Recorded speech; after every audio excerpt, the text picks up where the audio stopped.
Yes. చరిత్రలో మనకి ఒక సింబల్ కనిపిస్తూ ఉంటుంది. ఆ సింబల్ ఏంటంటే స్వస్తిక్. ఈ యొక్క స్వస్తిక్ సంబంధించి బిట్టు మనకు జనరల్ స్టడీస్లో ఏమని అడిగాడు అంటే, స్వస్తిక్ సింబల్ ఈజ్ ఆఫ్ అంటే ఈ స్వస్తిక్ చిహ్నము ఈ క్రింది వారిలో ఎవరికి సంబంధించింది అనేటువంటిది ఒక బిట్ అడిగాడు. దాంట్లో చాయిస్ వచ్చేసి 1 వచ్చేసి Indus value origin and Aryan origin and Tamil origin and Chola origin అనేటువంటిది చాయిస్ ఇచ్చాడు.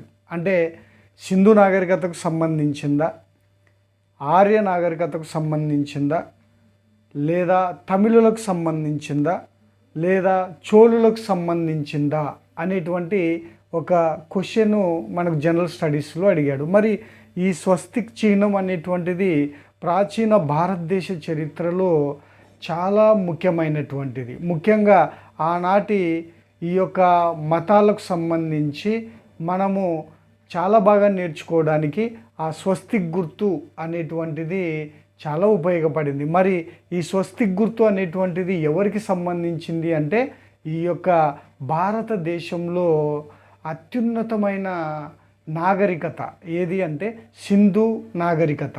ఈ సింధు నాగరికతకు సంబంధించిందే ఈ స్వస్తిక్ గుర్తు అనేటువంటిది మనము గుర్తుపెట్టుకోవాలి.